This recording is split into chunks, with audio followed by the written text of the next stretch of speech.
Have you ever heard a sentence so cold, so sharp, that it slices straight through the holiday lights around you, turning Christmas into something else entirely? Because that's exactly what happened to me this year. One phone call, one line, one moment that flipped my entire world upside down. Before we begin, let me say this from the bottom of my heart. Merry Christmas to everyone watching. I hope your holiday is warm, gentle, and filled with the kind of love every person deserves. I wish peaceful mornings, quiet snowfalls, and the comfort of being surrounded by people who truly see you. Because what I'm about to tell you is what it feels like when your own family doesn't. My name is Tessa Langford. I'm 28, and for as long as I can remember, Christmas has been my job. Not a holiday, not a celebration, a job. Every December in Seattle, when the cold settles in and the windows fog with the breath of winter, I become the invisible engine behind my family's picture-perfect holiday. I plan the entire menu. I design the decor theme. I run 3 group chats, one for travel reminders, one for gift coordination, and one just for crisis control. I'm the one who picks up my grandmother, who remembers which cousin is gluten-free, who orders emergency catering when the oven breaks, who stays in the kitchen past midnight, while my mother collects compliments like ornaments on a tree. My mother, Cynthia Langford, is famous, at least within our family circle, for being the woman who makes Christmas magical.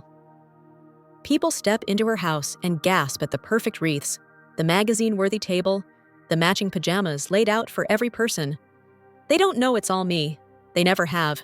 And this year, 3 days before Christmas, I answered a call that began like ice cracking.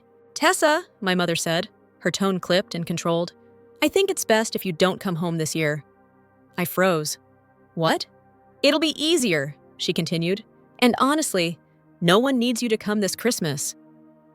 For a second, the world just rang.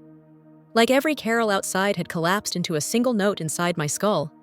No one needs you. I waited for the usual burn in my chest. I waited for the familiar sting, the panic, the desperate instinct to apologize for something I didn't do. But instead, something inside me went frighteningly still. "Cool," I replied. My voice was calm in a way that didn't feel human. Then I added one more sentence, soft, steady, and deadly precise. "Well, everything will be canceled then." Silence. Not the confused kind, not even the angry kind. This was the silence of a woman realizing, maybe for the first time, that she had pushed the wrong child too far. "What do you mean by that?" she snapped. I almost laughed. "I mean, sans souci, I know exactly what I handle every Christmas, so if I'm not needed, none of that is happening." "Tessa, don't be dramatic," she barked. "I simply don't want conflict. You come with so much attitude lately." That was the moment something cracked, not in me, but in her. I could hear it. The shifting of power she didn't even know I had. But I didn't argue. I didn't defend myself. I didn't beg. "I understand," I said, the words smooth as fresh snow. "Have a great holiday." I hung up. And then I just stood there, in my tiny kitchen in Capitol Hill, with the glow of Christmas lights reflecting off the window. Outside, people were laughing, carrying shopping bags, sipping peppermint hot chocolate. Inside, I felt the coldest clarity I'd ever known. For the first time in my life, I wasn't the helper, the fixer, the peacekeeper, the child who absorbs the hits and still shows up with cookies. For the first time, I held the match. And my family, especially my mother, had absolutely no idea what I could do once I stopped trying to be chosen. Christmas had always belonged to her. But not this year, not anymore. The morning after that call, Seattle felt louder than usual. Shoppers rushing through the cold, kids dragging their parents toward toy displays, Christmas songs playing from every doorway. But inside my apartment, the only sound I heard was my phone vibrating on the counter. I didn't even need to check the screen. Only one person calls this early, when my mother wants something softened. Mason, my older brother. My mother's favorite excuse, favorite defender, favorite everything. I let it ring twice before picking up. "Tess," he said, dragging out the nickname like a peace offering. "Mom told me what happened." I laughed under my breath. "Did she?" "She didn't mean it the way it sounded," he added quickly. "You know how she gets when she's stressed. Christmas is a lot for her." There it was, the family translation.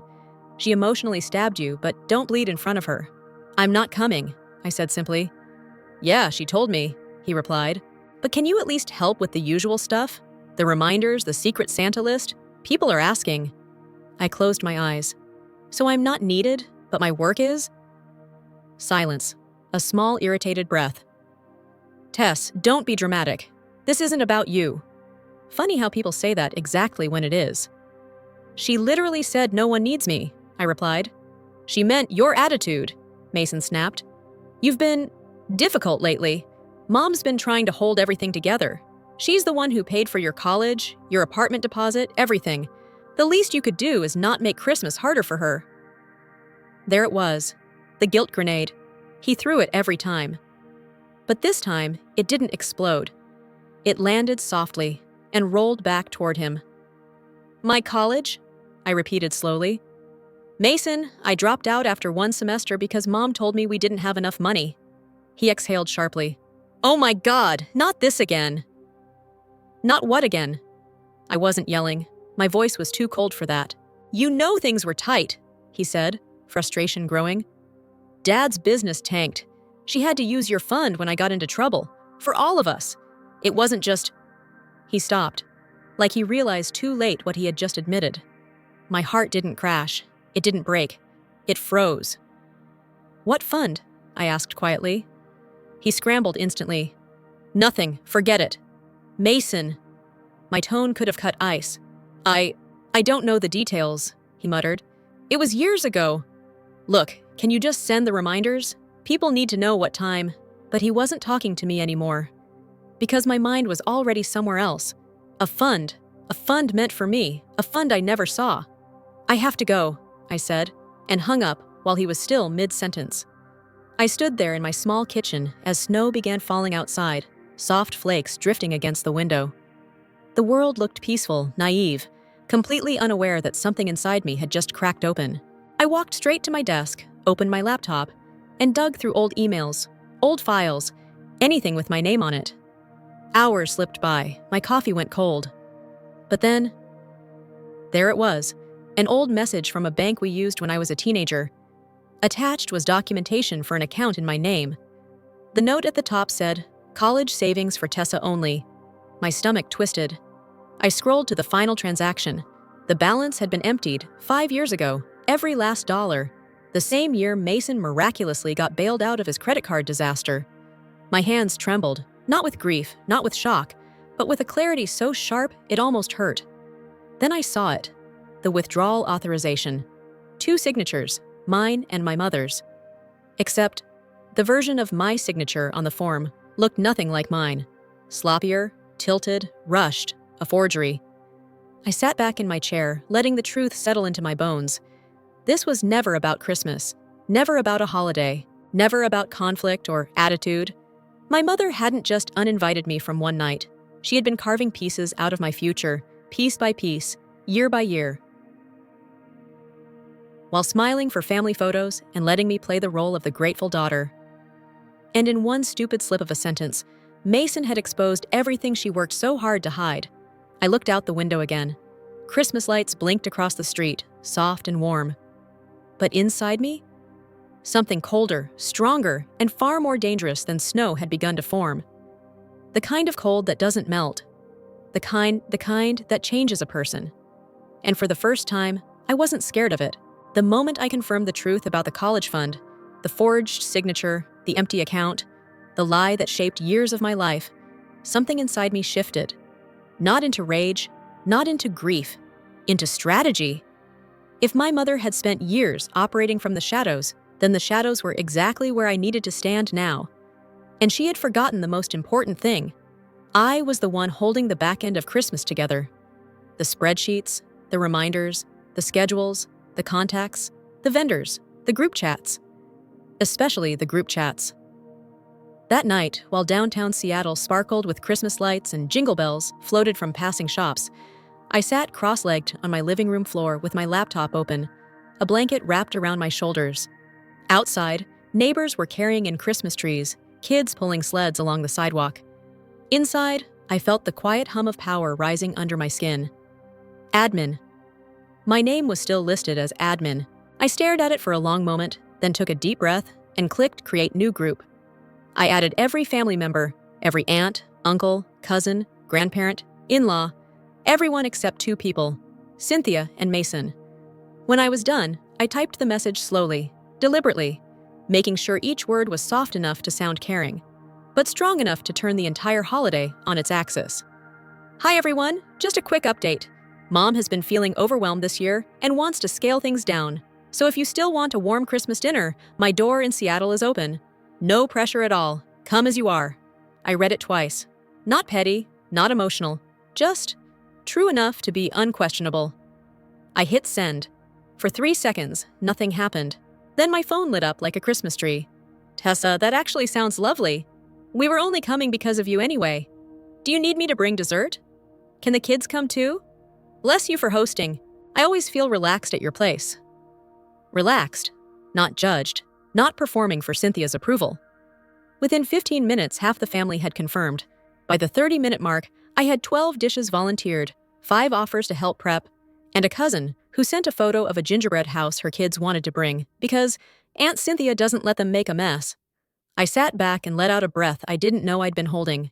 For the first time in my life, Christmas was drifting toward me instead of away from me. But I wasn't done, not even close. While replying to messages, I opened a new tab and went through all the services my mother had booked under my accounts over the years. A catering company, a linen rental service, a small flower shop in Queen Anne, a decor supplier with my saved credit card information. I called each one. Hi, I need to cancel that order. Yes, the entire thing. No, she won't be using it this year. Thank you so much. I could almost feel the ripple of those cancellations moving through my mother's carefully constructed Christmas. The tablecloths wouldn't arrive. The food wouldn't be delivered. The flowers wouldn't show up at her door. The perfect illusion would start to crack before she even knew where the leak had begun. Revenge isn't loud, it's precise. Once the last cancellation was confirmed, I called my grandmother. She picked up with a cheerful, trembling voice. Tessa, are you excited for Christmas at your mother's?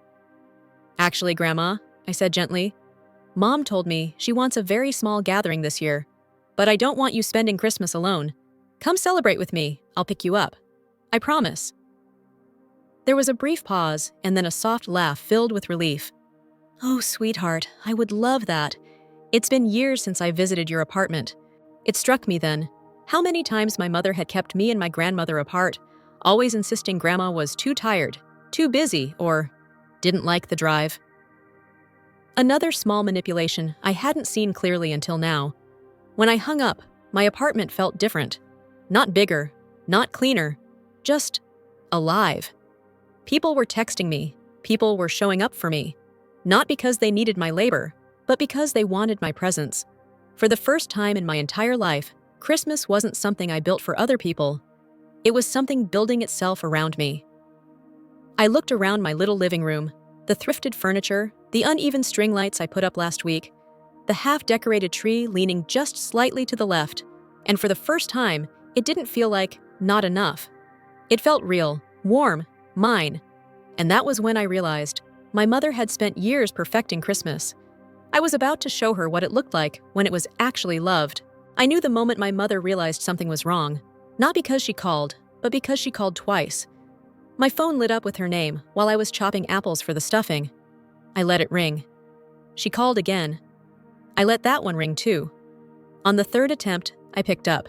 Tessa, she snapped. What exactly are you doing? Making dinner, I said calmly. Don't be cute with me. Your aunt just told me half the family is dropping out of Christmas at my house. Are you telling people not to come? I didn't sigh. I didn't raise my voice. I didn't apologize like I had every year before. I told them what you told me, I replied. That I'm not needed, that you want something smaller. That is not what I said, she barked. You twist everything. You're being impossible. My grip tightened on the knife. You said no one needs me to come this Christmas.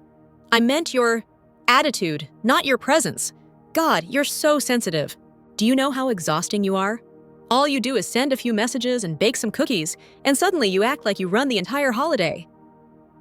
Every word was a spark dropped onto something dry inside me. Is that what you think? I asked. That my work is just cookies and messages?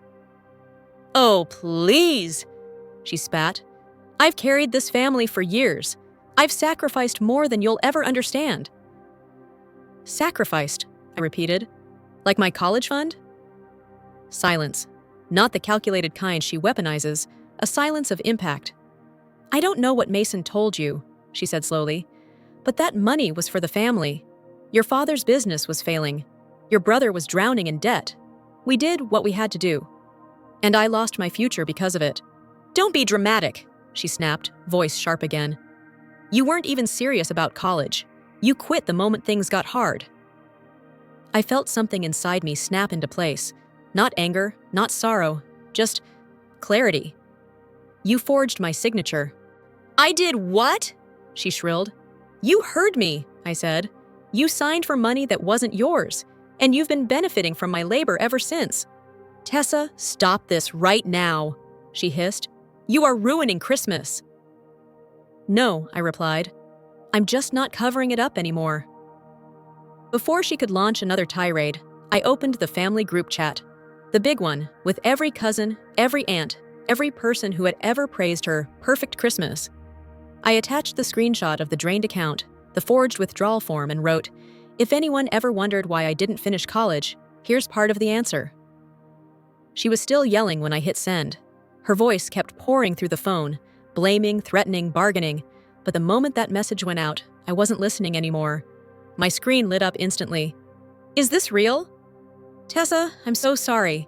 She borrowed money from me years ago and never paid it back. She did something similar to us.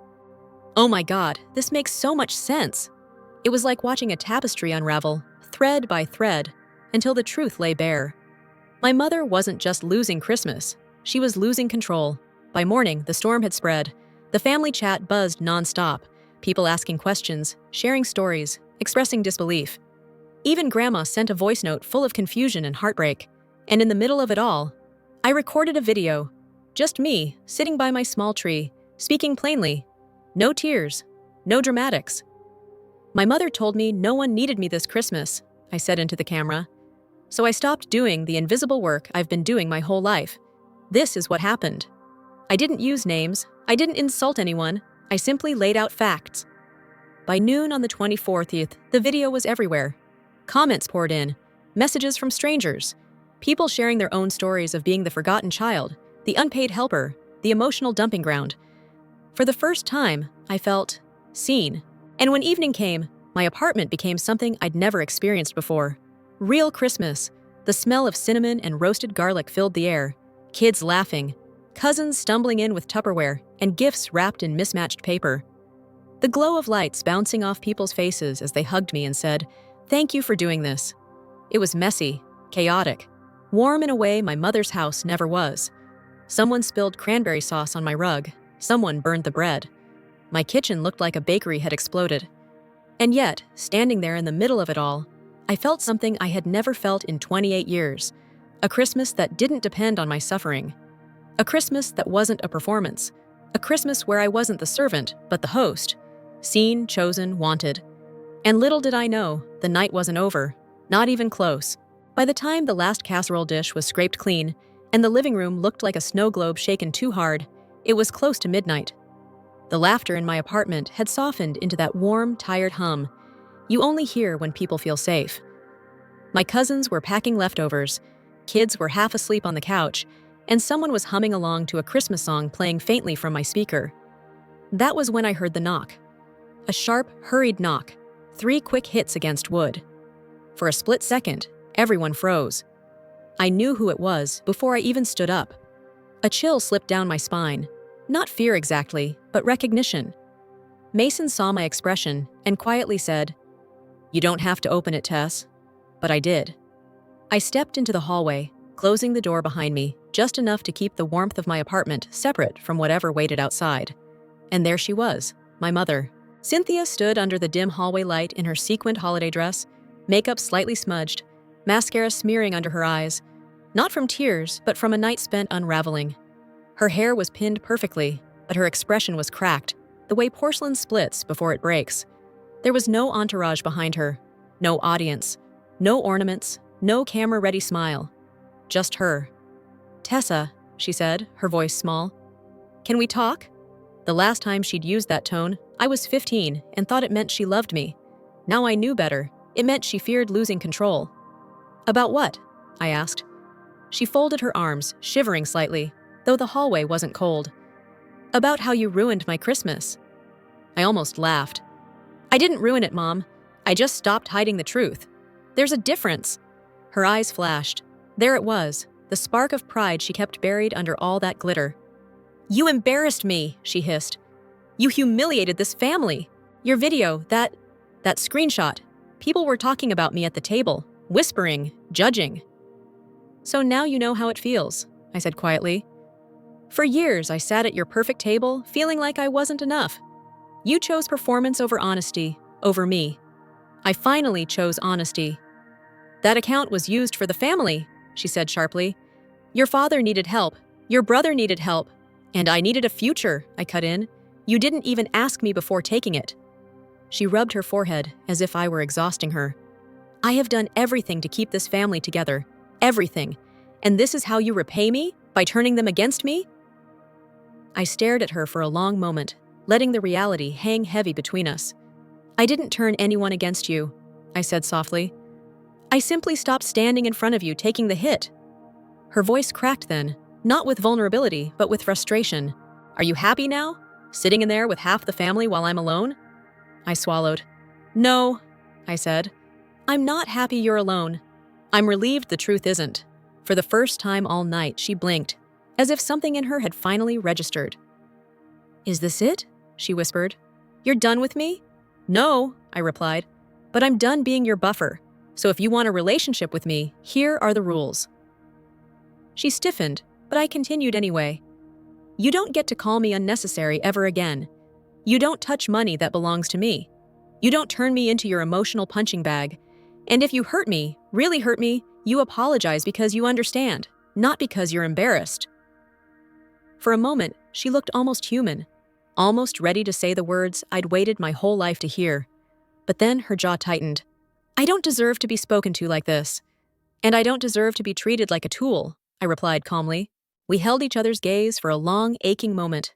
Then she turned. No apology, no ownership, just the click of her heels down the hallway, echoing like the last beat of an old, broken holiday song.